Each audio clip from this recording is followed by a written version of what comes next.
Are we finally about to have one of the restricted free agents pick up the qualifying offer so they can hit unrestricted free agency next season and could leave their team in a really tough spot? I'm talking about Cam Thomas, looking like he could be on the way out of Brooklyn. I'm Trevor Lane. This is the Basketball Bulletin. Make sure you subscribe right here to the channel. Don't forget to turn on those notifications as well. Joined by Donnie Freeman. Donnie, we know we've been following this story. There's 4 restricted free agents right now: Josh Giddey, Jonathan Kuminga, Quentin Grimes, and of course, Cam Thomas. All of them in staring contests with their clubs, waiting for long-term deals, all of them with the option to play for a 1-year deal on the qualifying offer. They would have a no-trade clause for this coming season, and they would hit unrestricted free agency next season, with the catch being that these deals don't offer much, if any, long-term security. Plus, they are below market value, to be fair. So we've been wondering who would ultimately call the bluff of their team, and now it's looking like Cam Thomas may indeed be the first one to do it. Any surprise on that as I pull up the latest news here? No, I think that Cam has been pretty disappointed, I'll say, about the way that this has all been handled, and he's been publicly disappointed and chippy about some of the things that have been said about him as well, which I can support that, right? Guys firing back is always interesting, and it's warranted in a lot of cases. And in this case, you know, he feels like he's being undervalued and he's better than he's being treated. And in this case, I think that makes a lot of sense for him to potentially play it out and see if he can get more, because I mean, they were offering, what was it, like a 2-year, like $20 million deal or something? Like MLE money, below MLE money, 2-year deal. That's not where he sees himself as a 23-year-old guard in the NBA. He's clearly shown the ability to score at a high level. There is some question about whether or not that would translate. You know, he's a very high usage player, if that would translate onto a winning team in an environment like that. But I don't know that he's worth that either, right? It's a tough spot to be in. So this is from Jake Fisher. Cam Thomas might be the most likely of the 4 notable restricted free agents out there, along with Giddey, Kuminga, and Grimes, to take the bet on yourself option and accept the qualifying offer. Brooklyn has not made an aggressive effort to retain Thomas on any long-term deal. So the Nets, who have all the flexibility in the world, are saying, we don't want to use that flexibility on you. Like, it's not like the Nets are in a position where they're totally capped out, or like, you know, Jonathan Kuminga with the Warriors. Well, we have to be really careful how much we give you, because if we give you X amount, it makes it hard to go do these other things we want to do. The Nets actually still have cap. They've got multiple moves they need to make in order to just spend enough salary to reach that salary floor. And they're saying, Cam Thomas, we don't want to give you the kind of money that you want. Cam Thomas is showing increased interest in playing out next season on a $6 million qualifier for the right to enjoy true free agency next summer. This is the trump card for all of these restricted free agents. This is the opportunity to one up their team, so to speak, because if their teams are not willing to give them the kind of offer that they want, these guys can threaten to become an unrestricted free agent next summer, and then they would get nothing if they were to walk away. But I think, Donnie, we're in a cap environment where we're seeing so many teams fear bad money, particularly bad long-term money, that the prospect of losing a player for nothing is better than signing the player to a deal that they think could become a negative value. Yeah, absolutely. I agree with you. Do you think any of these guys potentially signing a contract could set the market in any way for some of the other guys to get something done? Not that they would all get similar value in the contract, of course, because every situation is different, but maybe that could be a thing. Or conversely, if somebody decides to take the qualifying, maybe somebody else feels emboldened to do so as well and says, oh, let's also do that too, because we're in a similar situation. We can't reach an agreement, and that could be a situation that these guys are in. But I mean, Cam he's pretty unique, right? Because really what that tells me is Brooklyn doesn't value him as part of their core long-term, certainly not at the number that he values himself at. And there's a huge disparity there with that being the case. But I mean, for me personally, if I'm Brooklyn, I'm going all in, because I want to see the most ethical hoops of all time with him and Michael Porter Jr. out there taking as many shots as possible. The most ethical hoops of all time. It's gonna be a party, man. You've got a couple of just guilt-free gunners just putting it up, and that's the problem. So when you say, could this be a copycat situation, essentially, is what you're asking, right? And that is what we've seen around the NBA. Do the Denver Nuggets fire Michael Malone 3 games before the playoffs, had the Memphis Grizzlies not fired Taylor Jenkins 9 games before the playoffs, right? One team sees somebody do it and says, oh, cool, we could do that too. Yeah, there could be an element of that where if Josh Giddey, say, picks up the qualifying offer, does that then embolden Jonathan Kuminga to do the same thing right now? As far as, or should one of those guys get a deal, does that set the market? I do think that Kuminga and Giddey are more tied together than Cam Thomas. I think Cam Thomas is really, of those 4, he's in a category in and of itself. So I think if Jonathan Kuminga, let's say, gets $30 million a year, I don't think Cam Thomas can then point to that and say, he got $30 million. See, I should get $30 million. Yeah. Because they're so different in terms of their play style. I think there's a belief that Jonathan Kuminga is a good player, is a starting level player around the NBA. Certainly the same as with Josh Giddey. Do both guys have their question marks? Yes, but both guys consider to be starting level players. I think Quentin Grimes is kind of in that realm as well, though I would slot Kuminga and Giddey ahead.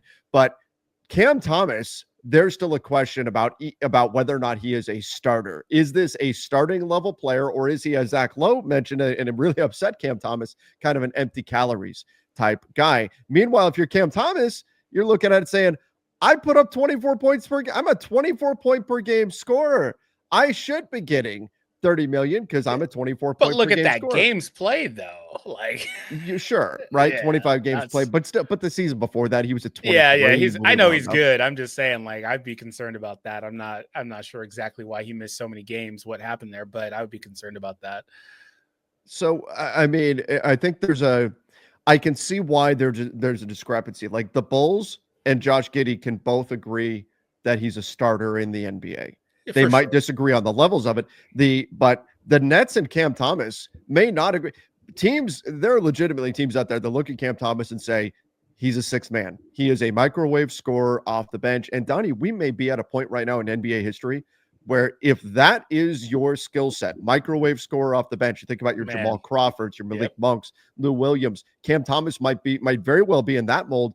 Those guys, I think, have never been less valuable than they are right now, or less valued, I should say, around the league than they are right now. And that is the problem that Cam Thomas is running into. I think that I could take it a step further because he fits into a general archetype of a one-way offense-heavy guard. And that may be the least valuable entire archetype in the NBA because there's just so much of that. Like, you can go find those guys everywhere. That doesn't mean that Cam isn't better than most of the guys you could find. It's just, it's very replaceable. And with that being the case, a lot of those guys oftentimes do get slotted into that sixth man role and things like that. And that's where these guys wind up making their home. I wanted to bring up something because I remembered it while we were talking. And one of the things was that there was a report that went out on the 2nd of August that from the New York Post that he actually, and this is where I thought it was interesting, he actually doesn't see himself as a lesser player than a guy like Tyler Hero or RJ Barrett or Quickly. And he's looking at the money those guys got, and they're all on what, $30 million-ish deals. And that's where it's like, I don't know, man. Like, are any of those teams happy that they have those contracts? That's my point. Like, I could see why he'd be confident in himself and say, I'm not so much worse than these guys. But I don't know if those guys are free agents right now, if they're getting those deals. Well, Quickly just got his. But I don't know that those teams are all that happy on those numbers, right? Yeah, I don't know that the teams are super thrilled with those. Those are, we've talked about this. Those are the deals that you really have to be careful with. That 25 to 30 to 35 million range. Man. You need, if I'm going to sign a player to that number, I need to know that there's the upside of that player, maybe not for an entire season, but that player being able to step into a second best player on a good team role. And at least because that we're talking about how much you're paying. That's you're paying at the player's ceiling if you see the guy as a third or maybe fourth best player on a team. But if you believe they've got the upside potential in order to be potentially the second best player on a good team, well, then there's the chance that they could outperform the value of their contract. If the player's ceiling is fourth best player on a good team, then there's really no room for them to outperform that contract. There's no upward mobility there. And that could be the problem that Cam Thomas runs into as well. And that's also where we look at Hero and those guys. Are they really second best players? Probably not. But I'll also say those guys, while Cam Thomas's creation has improved, they offer more creation ability than than Cam Thomas. I mean, look at the usage rate for 100th Look at the assist percentile. percentage, though. The assist percentage is good. It's good. It's good, but he's But got he the is ball in super his high hands usage. a lot. And he's also slotted as the shooting guard in most of these lineups too, as well. And they also have him categorized as a wing. Right. So right. So that's going to matter too. Is that because is he really a wing? I look at him as more of a guard. But then you look the steals, the blocks. He at least defends without fouling, but doesn't help you on the glass. Not trying. He's not doing that. And then we look at the shooting accuracy. Terrible finisher at the rim. Now again, that he's being compared to wings, which I don't think he should be. But even when he was listed as a combo guard, which I think is more accurate, still 42nd percentile there. That's not very good. The corner three, terrible last year, but really good the season before. But the bottom line is where he really was good last year was as a mid-range jump shooter. Most teams are trying to get away from mid-range jump shots. I do think there is a value proposition there for players that can be extremely highly efficient as mid-range jump shooters that can take advantage of defenses that are schemed to deny the three and shots at the rim. If you can really knock down the mid-range shot at a high level, there can be some value to be found there. But nonetheless, the areas where you would expect him to be like this, if he's going to get that $25-ish million money, you'd expect him to be hyper efficient. He's just not, 55th percentile on non-quarter threes, 39th percentile on all threes last season.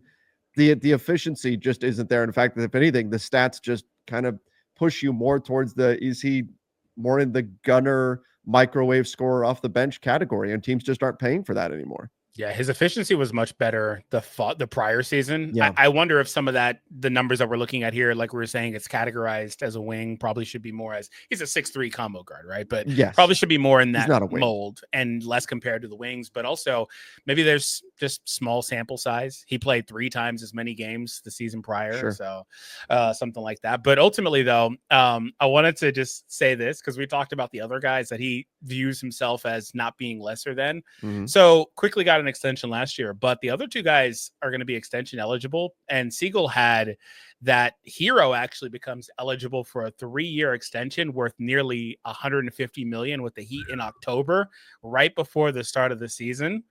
And this is a situation teams are keeping an eye on, as Pat Riley has always been cautious about giving out extensions. Do they give him a $50 million extension?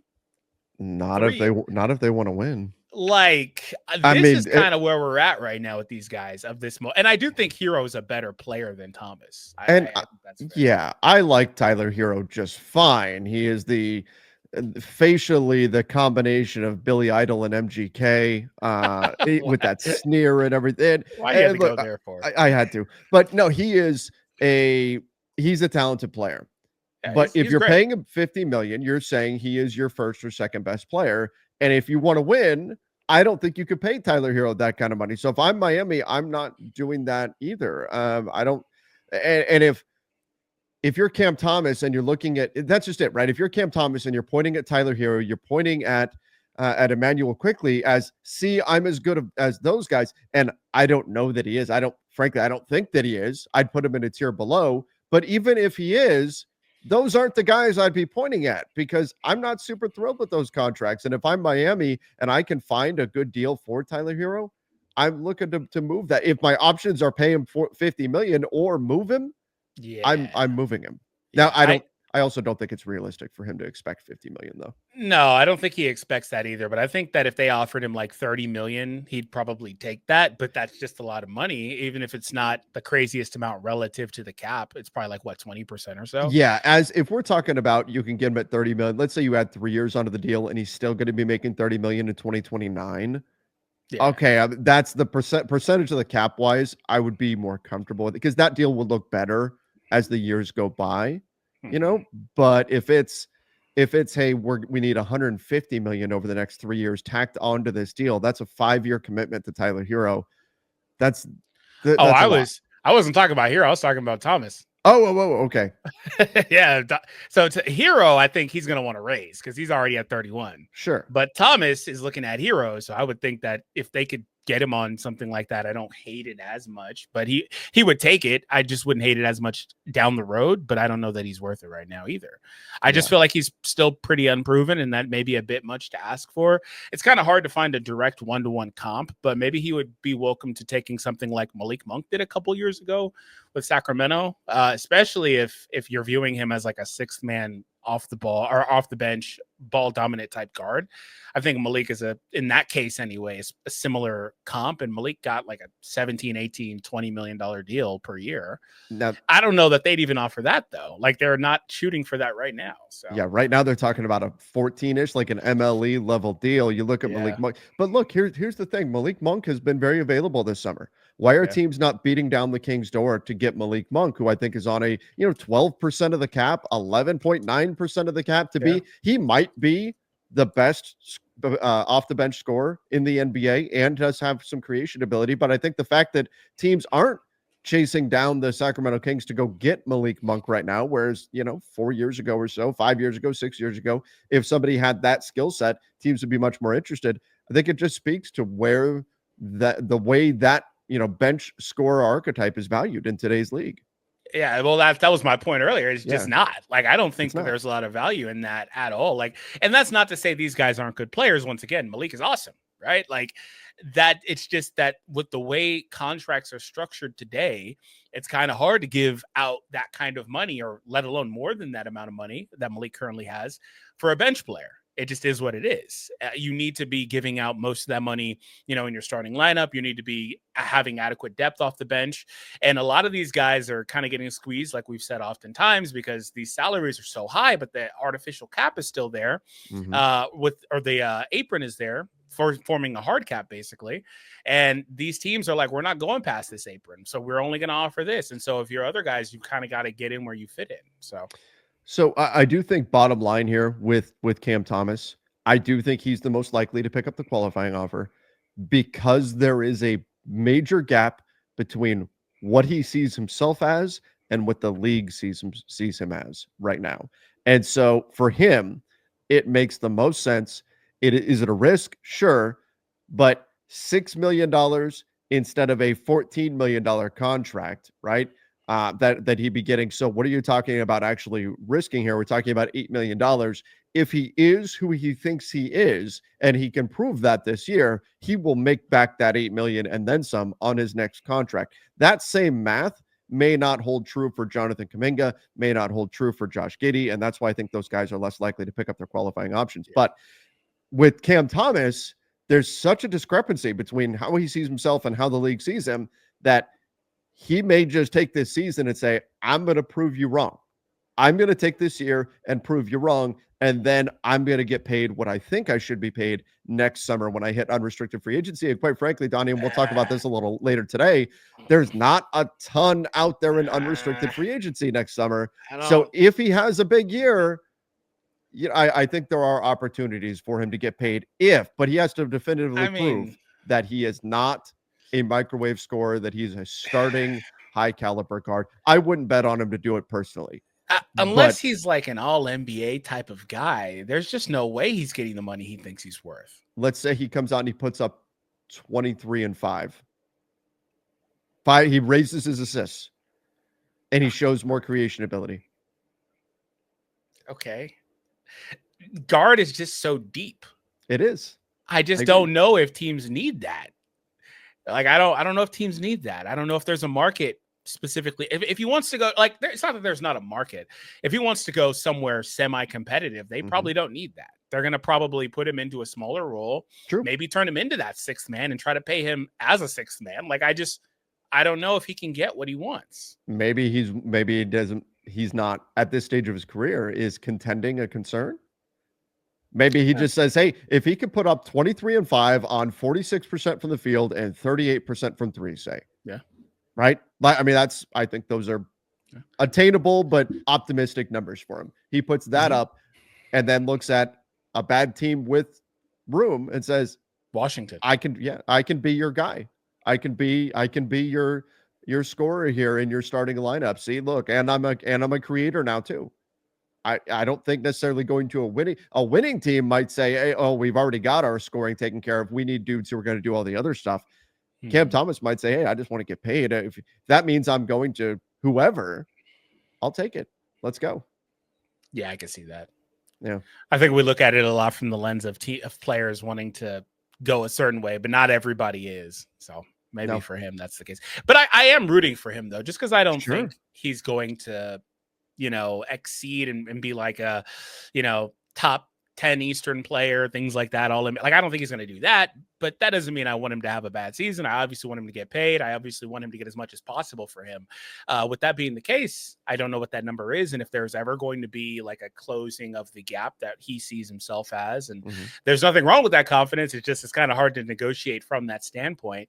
But I would love for him to really go out there and just prove everybody wrong and just have an awesome season and put up. Let's go 27. I can see him doing 27. Yeah, I mean, I want to see him competing not with his opponents, but with Michael Porter MPJ. Jr. I knew it. Get up the most shots. I knew it. I knew you were going there. I knew it. But it's easier for him because he's going to have the ball the whole time because he's the guard.